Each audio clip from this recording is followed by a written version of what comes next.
Aujourd'hui, mes frères, vendredi, de la semaine de Pâques, excusez-moi, et nous méditons aujourd'hui dans l'Évangile sur l'Église, l'amour de l'Église. Pourquoi ? Eh bien, déjà, nous avons affaire à Jésus ressuscité qui emmène ses 11 apôtres, 11 disciples, puisque le 12e, vous le savez bien, s'est suicidé il y a quelques jours de désespoir et d'orgueil.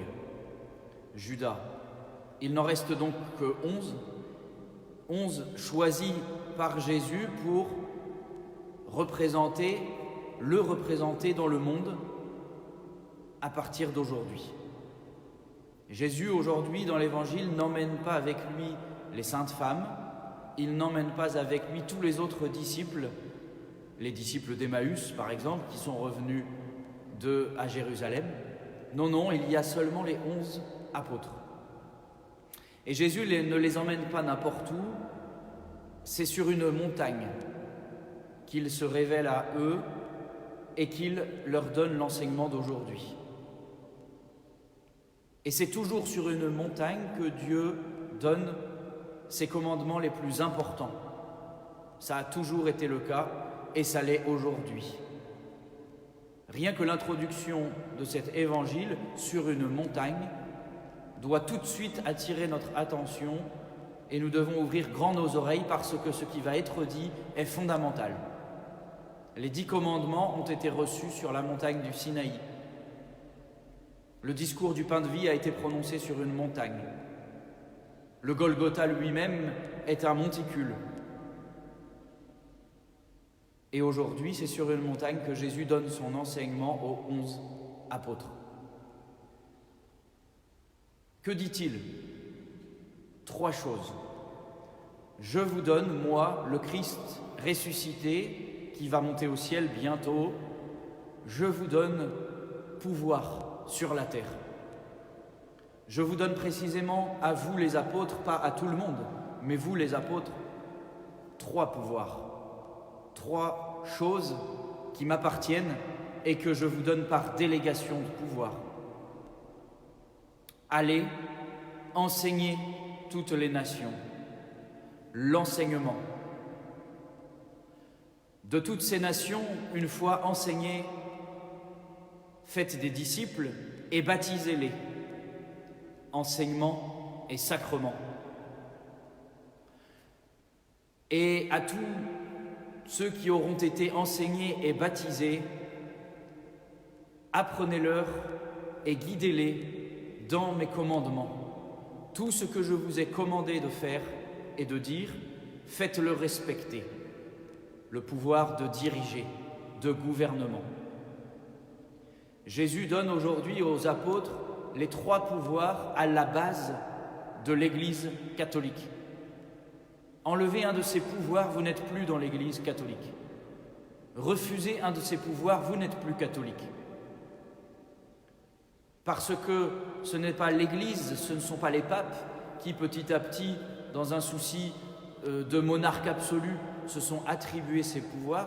C'est Jésus ressuscité entre Pâques et son ascension au ciel qui a donné sa loi et son pouvoir, précisément ces 3 pouvoirs, au chef de son Église qui est appelé à durer jusqu'à la fin du monde. Enseignement, sacrement et gouvernement. Voilà résumé le sacerdoce catholique, toute la hiérarchie de l'Église. C'est un service d'enseignement, de dispensation des sacrements et de gouvernement. Voilà pourquoi, aujourd'hui, beaucoup de gens quittent l'Église, parce qu'ils ont du mal à accepter l'un ou l'autre de ces 3 pouvoirs.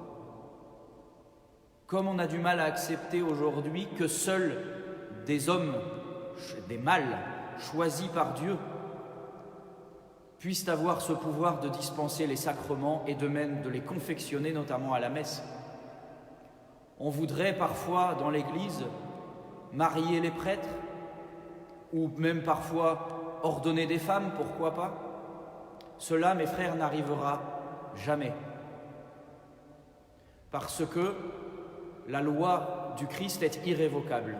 Il n'y a pas de femmes sur cette montagne, il n'y a que des hommes. Pourquoi a-t-il fait cela? Posez-lui la question. Ce n'est pas à moi de vous répondre. Moi, je ne fais qu'accomplir et que suivre ce que Jésus m'a toujours dit. Et je ne demande pas à Jésus des comptes sur toutes ses volontés, mais j'ai confiance en lui parce qu'il est le Fils de Dieu et Dieu lui-même. À un moment, nous arrêtons de discuter et nous obéissons à la volonté de Dieu. Un point, c'est tout. Parce que Jésus n'est pas seulement un homme qui a eu une lubie de pouvoir avec quelques amis, mais il est Dieu. Et à Dieu, on se soumet et on ne demande pas tout le temps des comptes. Et puis parfois aussi, souvent et beaucoup plus aussi pour nous, ce qui nous guette, c'est le danger du relativisme, le danger du subjectivisme, le danger d'adapter la loi à notre situation ou même carrément de refuser telle ou telle loi parce que finalement ce n'est pas ça qui compte. Ce qui compte, c'est la charité, c'est l'amour de Dieu et parfois même les lois de l'Église nous empêchent vraiment d'aimer Dieu. Elles sont contraignantes, elles nous maintiennent dans des carcans, etc., etc. Ceux qui raisonnent comme cela ne raisonnent pas comme des enfants de Dieu. Et nous sommes parfois, dans notre société et dans notre mentalité relativiste, tentés de raisonner comme cela, et nous ne sommes pas des enfants de Dieu. Ainsi, par exemple, en ce moment, les évêques ont pris des décisions pastorales et prudentielles et politiques pour les fidèles dans le confinement. La question ne se pose pas. Nous devons obéir. Nous devons nous soumettre au commandement de nos évêques. Il y a après des discussions qui s'installent avec les curés, avec les évêques, au cas par cas, pour des raisons pastorales qui vont permettre à tel ou tel de faire comme ci ou de faire comme cela, mais de manière générale, on doit respecter la volonté du supérieur parce que ce sont eux qui ont reçu de Dieu le pouvoir de gouvernement. Et les prêtres sont au service du gouvernement de l'Église, au service de l'évêque. Et les prêtres ne peuvent pas dépasser la volonté de leur évêque. Et nous sommes souvent tentés parfois d'adapter les règles du catéchisme de l'Église catholique, par exemple, à notre propre situation. Et nous avons toujours tort. Parce que Jésus dit aux apôtres « Je serai avec vous jusqu'à la fin du monde ». C'est-à-dire que tous vos successeurs, tous ceux qui arriveront après vous, tous ceux à qui vous aurez confié, délégué vos pouvoirs, ceux-là, je serai aussi avec eux comme aujourd'hui je suis avec vous sur cette montagne.